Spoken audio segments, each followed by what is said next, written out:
Hey guys, today I want to talk to you about you getting your very first motorcycle and getting out on the road.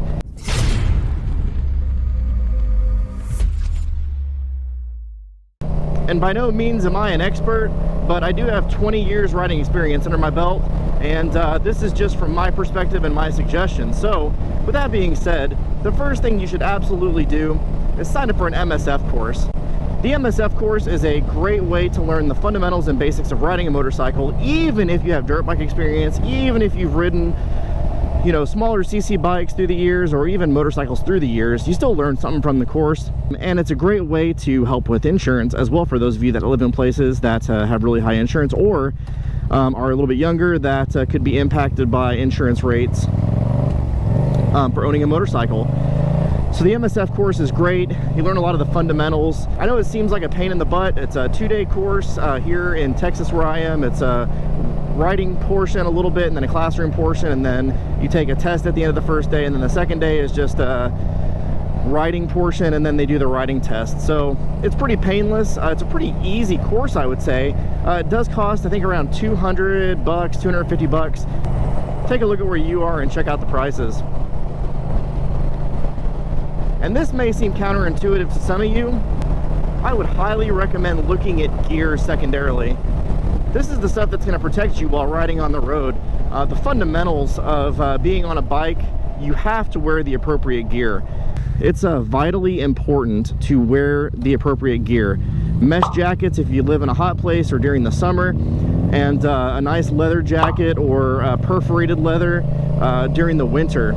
You know, and if those of you guys who are being street Rossies out there, definitely wear full leathers all the way around. It's going to be critical to your safety. You can look anywhere on YouTube and see videos of those street Rossies going down hard in corners, high siding and low siding, and man, that is not a pretty thing. So I would highly recommend you making sure you have the appropriate gear. Also, getting the right helmet. Don't shortchange yourself and cheap out on a helmet. Hey, you can get a helmet for 50 bucks, 100 bucks, sure. Make sure at minimum it has an ECE rating, and then also you can look at the MIPS rating, which some of the Bell helmets have that aren't too overly expensive. While you're going to be spending a little bit more money, I highly recommend it from a safety factor. Also, I highly recommend getting a good pair of gloves. There's a million different options out there. Make sure they fit your hands good, not too tight, not too loose, just a really nice, good feel. You know, Alpinestars are one of the better brands out there, so if you're looking for a particular brand that has a good quality, definitely check out Alpinestar gear just in general, from their jackets to boots to gloves. I do have a pair of Alpinestar boots on, so which I absolutely love.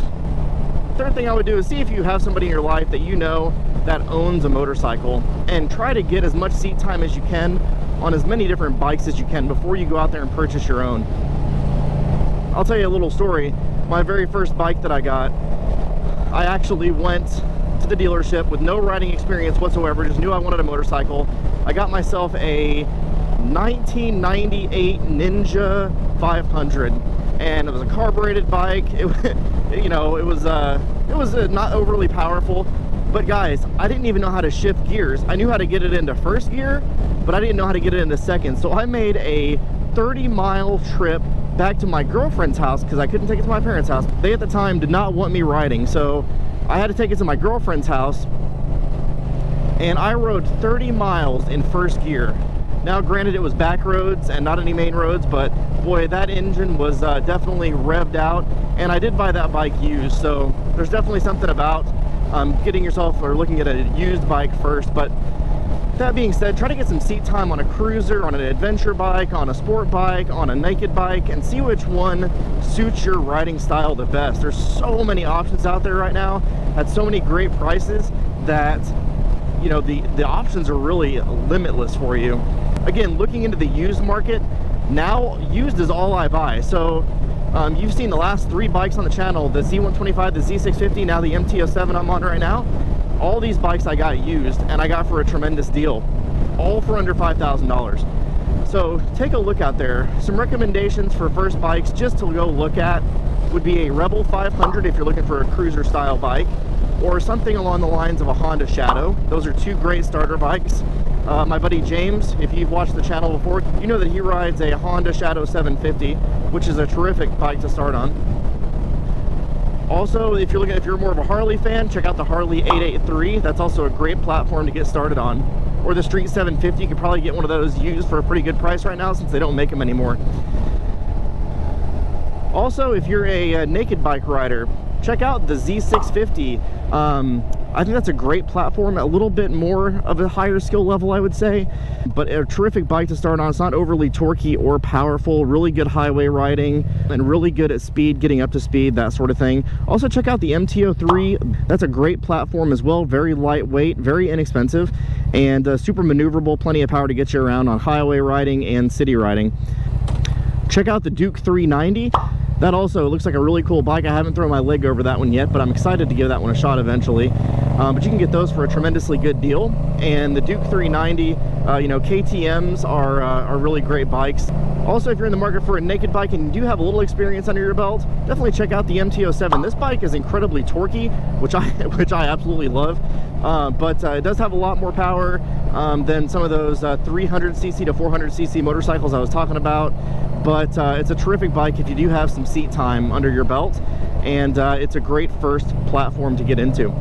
If you're looking for an adventure bike, I'm not super keen on the market on those. That's been more of a new world to me. I haven't owned any adventure bikes, but I know the Tenier 700 is kind of like the end-all be-all right now in adventure riding, so maybe check one of those out.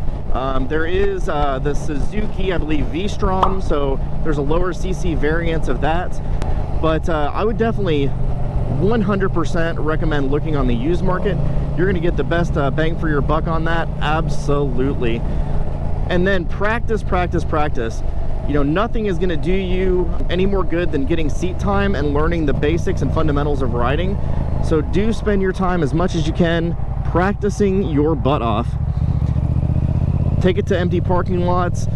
Don't spend that time on the street until you get your endorsement on your license. You don't want to risk that extra ticket or even risk yourselves not having that basic MSF knowledge. With that being said, guys, I hope you enjoyed this video. If you did, please hit that like button, subscribe to the channel, it's free, and click that bell to get notified when more videos come out. Thank you guys for watching. We will see you in the next video.